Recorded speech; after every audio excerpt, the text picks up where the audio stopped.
দুনিয়ার লোভে পড়িয়া এখন আর মা বাবার খেদমত আল্লাহর বান্দার নজরে পর্যন্ত পড়ে না। আমার আল্লাহ বলে, বান্দা দুনিয়া চাইছিলা, তরে দুনিয়া দিয়া দিলাম, তবে দুনিয়ার টাকা পয়সা দুনিয়াই রাইখা কবরে যাইবা, নিজে খাইতে পারবা না। ঠিক না?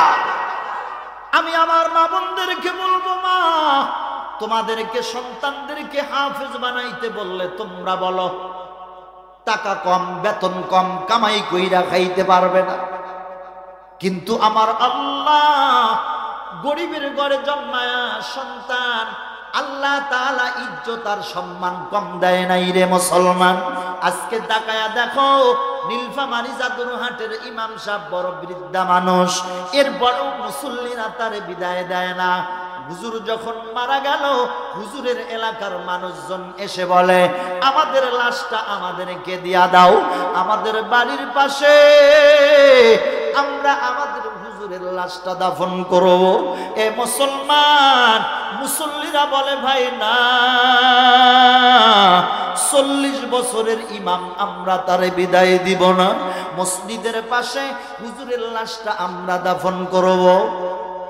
আমরা মাঝে মাঝে হুজুরের কবরের পাশে দাঁড়ায় একটু দোয়া করব। এ মুসলমান, এজন্য আপনাদেরকে বললাম, আলেম যদি বানাইতে পারো, মাদ্রাসায় লেখাপড়া করায় যদি হাফেজ বানাইতে পারো, আমার আল্লাহ ইজ্জত সম্মান আপনারে আমারে দিবে কি দিবে না?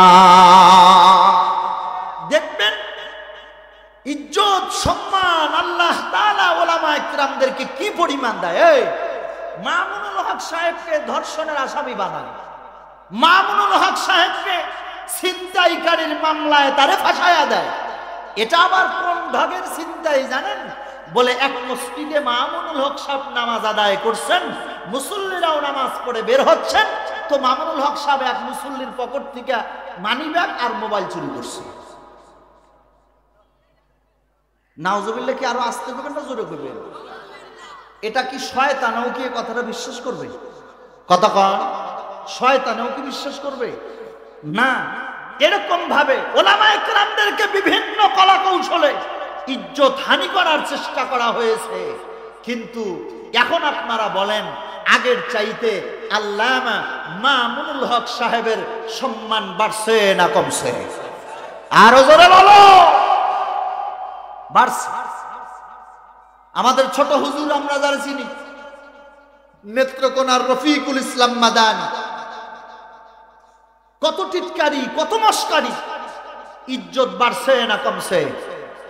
অনুরূপ ভাবে সকল ওলামায়ে কেরাম যাদেরকে তোমরা সমাজের মানুষ থেকে, তাওহীদি জনতার থেকে বিচ্ছিন্ন করতে চেয়েছো, আল্লাহ তাআলা এই জনতার সামনে থেকে তোমাদেরকে বিচ্ছিন্ন করে তাদেরকে সমাজের নেতা বানায়া দিছেন। জোরে কোন ঠিক কিনা? সুতরাং ইজ্জত দেওয়ার মালিক আমার আল্লাহ। মানুষ ইজ্জত দিতে পারে না, মানুষ সমালোচনা করতে পারে, মানুষ সাময়িক ইজ্জত দিতে পারে, আবার নামাইতেও পারে। কতক্ষণ ঠিক কিনা? আপনি দেখবেন সমাজের ভিতরে সরকারি চাকরিজীবী আছে না? কথা কয় না? বিরক্ত হইতেছেন? অসুবিধা হয় না তো? সরকারি চাকরিজীবী আছে, সরকারি চাকরির কথা, এটা একটা মেয়াদ আছে না নাই? 30 বছর, 35 বছর। আল্লাহ তাআলা এই অল্প বয়সে অনেক তামসা আল্লাহ তাআলা দেখাইলেন। শেখ হাসিনার প্রধানমন্ত্রীর কার্যালয়ের একজন এসপি ছিলেন, আমার মুসল্লি, ঢাকায়। তো মাঝে মাঝে আমারে ফোন দিয়ে নিত, নিয়ে বসাইতো, দেখতাম যে গ্যাসের চুলায় ছোট পাতিলে রান্না চড়াইছে, একটু তরকারি রান্নতেছে। জিজ্ঞেস করতাম, স্যার রান্না বান্না করেন, লোকজন কই? আপনার স্ত্রী, ছেলে, ছেলের বউ, মেয়ে? তো চোখের পানি ফালাইতেন আর বলতেন, হুজুর ওরা কেউ এখানে থাকে না, ওরা গুলশান বনানীতে থাকে, আর আমি এখানেই থাকি, বৃদ্ধা মানুষ, আমার রান্না বান্না আমাকেই করে খেতে হয়। আপনার কি আমার কথা বোঝেন?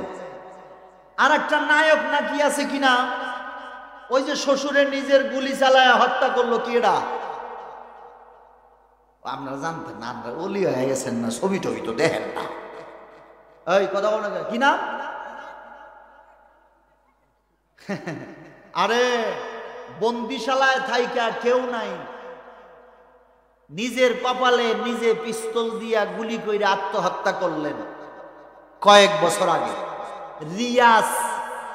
রিয়াজের হৌর মানে শ্বশুর, শোনেন নাই খবর? দেখেন টাকার অভাব নাই, পয়সার অভাব নাই, এই জিল্লতিটা কেন? ইজ্জত সব জায়গায় আল্লাহ তাআলা দেয় না। দেখবেন সরকারি চাকরি করে যখন, সরকার বাড়ি দেয়, গাড়ি দেয়, সব দেয়, নাকি দেয় না? দেয়। সরকারের চাকরির যখন মেয়াদ শেষ, সরকার বলে তোমারে 20 লাখ 22 লাখ 15 লাখ কিছু হাতিয়া দিয়া দিলাম, অনেকদিন খাটনি করছো তো, এই টাকাগুলো নিয়ে এখন বৈশা বৈশা খাও, আমার গাড়িটা আমারে দিয়া দাও। তো সরকারের গাড়িটা সরকারে ফেরত দিতে হয়, সরকারের বাড়িটা সরকারে ফেরত দিতে হয়, নাকি হয় না? দেখলেন না বঙ্গভবনের কি অবস্থা? বড় বড় রাজাহাঁস, ঘোড়া, অমুক তমুক বিশাল বড় বড় মাছ, সরকার চেঞ্জ হওয়ার সাথে সাথে এগুলো সব চলে যায়, আর একজন আইসা বসে। রাগ করেন না তো? বসে। এই ইজ্জতটা স্থায়ী না, একেবারে অস্থায়ী। আপনি একজন আলেমের দিকে তাকান, হাটহাজারী মাদ্রাসার মহাপরিচালক শাইখুল হাদিস, লাখো আলেমের ওস্তাদ আল্লামা আহমদ শফি রহমতুল্লাহি আলাইহি, বৃদ্ধা বয়সেও 90-95 বছর বয়সেও হুজুর বলছেন আমি আর পারবো না, তোমরা আমাকে ছেড়ে দাও, আমি আর এই প্রতিষ্ঠানের দায়ভার নিতে পারছি না। কি বলা হয়েছে? না, আপনার কিচ্ছু করা লাগবে না, আপনি থাকেন। সুবহানাল্লাহ পড়বেন না? এর মানে আলেমদের ইজ্জতের কোনো সীমা রাখা নাই, কি ঠিক না? ওলামা ইকরামের ইজ্জতের কোনো সীমা নাই, সীমাহীন। আল্লাহ তাআলা জান্নাত পর্যন্ত তাদের ইজ্জতকে দিয়ে রাখছেন। সুতরাং যাদেরকে স্বয়ং আল্লাহ তাআলা স্থায়ী ইজ্জত দেয়, এদের সাথে বাড়াবাড়ি করে কোনো লাভ আছে? জোরে বলেন আছে? আমাদের সামনে বড় প্ল্যান, আমরা কোরআনের সাথে থাকবো ইনশাআল্লাহ, আমরা ওলামা ইকরামের সাথে থাকবো। হ্যাঁ, আমরা সভাপতি সাহেবকেও মানবো। কখন মানবো? যখন ওনার ভিতরে কোরআন এবং সুন্নাহ পাবো, যখন আমরা দেখব ইজ্জত পাওয়ার আশায় কোন ব্যক্তি ক্ষমতার আসনে বসে কোরআন বিদ্বেষী, মাদ্রাসা বিদ্বেষী, ওলামা ইকরাম বিদ্বেষী আচরণ করবে, তাকেও আমরা জুতা পিটা করে চেয়ার থেকে নামাইতে দ্বিধাবোধ করব না।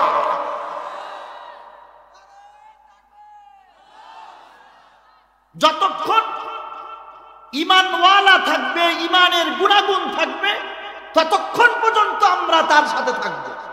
এক কথাক্ষণ ঠিক কিনা? দেশ আপনারা চালান, আমাদের কোনো আপত্তি নাই, তবে কোরআনের বিরুদ্ধে যায়েন না, ইসলামের বিরুদ্ধে যায়েন না, মাদ্রাসার বিরুদ্ধে যায়েন না, কি ঠিক কিনা? আমাদের পূর্বের সাবেক প্রধানমন্ত্রী একেবারে কাজ খুব কম করে নাই, মোটামুটি করছে। ধরমের গ্রামের রাস্তাঘাটগুলো গাতা করে করে নিয়ে মনে করেন ঢাকা শহরে বিশাল বড় বড় রাস্তা বানাইছে, আরাম হই লাগে যারা ঢাকা শহরে চলে, শান্তি আছে। কারণটা হলো এমন এমন রাস্তা যে মনে করেন 4-5 ঘন্টা লাগছে, সেটা এখন 10 মিনিটে যাওয়া যায়। হ্যাঁ, এগুলো নিয়ে আমাদের কোনো আপত্তি নেই। আপনারা হাজার হাজার কোটি টাকা বিদেশে পাচার করছেন, তাও আমরা হুজুররা যায়া কোনো সময় এগুলোর ব্যাপারে আন্দোলন করি নাই। আমরা তো শাপলা চত্বরে তখন নেমেছি, আমরা সোহরাওয়ার্দী উদ্যানে তখন নেমেছি যখন আপনারা আলেম বিদ্বেষী কাজ করেছেন, কোরআনের বিরুদ্ধাচরণ করেছেন, তখন আমরা মাথার পাগড়ি খুলে কোমরে বাঁধতে বাধ্য হয়েছি। ঠিক কিনা জোরে বলেন? আমাদের কাজ হলো আপনাদের মতো আপনারা চালান, সামনে যদি বিএনপি ক্ষমতায় আসে আপনারা দেশ চালান, আমাদের কোনো অসুবিধা নাই, তবে কোরআনের বিরুদ্ধে যায়েন না, আলেম আলামাদের উপর দিয়ে মাতাব্বরি করতে যায়েন না। আলহামদুলিল্লাহ সূরা বড় বড় বুজুর্গ ওলামা একরাম চেয়ারে ঘন্টা ঘন্টা বসায় রাইখা বয়ান শুরু করে। এরকম বন্ড আছে না নাই সমাজে? এই পাবলিক গুলো এদের কথা শোনার জন্য আপনারা আহেন না ওলামা একরামের কথা শোনার জন্য আসেন? আরে ভাই, আদব তো বড় একটা জিনিস, আদব তো বড় জিনিস। এই যে সভাপতি সাহেব বিচক্ষণ একজন মানুষ, বসে আছেন, কথা শুনছেন, হ্যাঁ শুভেচ্ছা বিনিময় করতে পারেন, তাই বলে তাফসীর করতে পারেন না। কথা বোঝেন নাই আমার?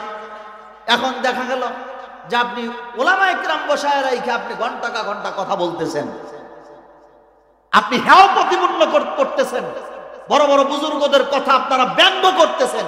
এ সাহস পাইছেন কই? কে দিছে সাহস? ওলামা একরাম কিছু না বললেও, ওলামা একরাম সহ্য করলেও, ওলামা একরাম নীরবে চোখের পানি ফেলাইছে। চোখের পানির ওসিলায় আল্লামা দেলোয়ার হোসেন সাইদি সাহেব রহমতুল্লাহি আলাইহি জেলখানায় বৈশাও শাহাদাতের মৌতের তামান্না করেছেন, তো শহীদ হয়ে গেছেন। আর আল্লাহ তাআলা জালেমকে, স্বৈরাচারকে দেশ থেকে বিতাড়িত করে দিয়েছেন। আপনারা অনেক রাগ করেছেন আমার উপরে, কিচ্ছু করার নাই, এক পয়সারও কিচ্ছু করার নাই। যতদিন বাঁচবো এক সুতা ছাড় দিয়া কোনো কথা বলা হবে না। আল্লাহ তাআলা বুঝবার আমল করবার তৌফিক দান করুন। আরো জোরে বলেন আমিন। ভাইরা আমার, সুতরাং মাদ্রাসা থাকাতে লাভ না লস?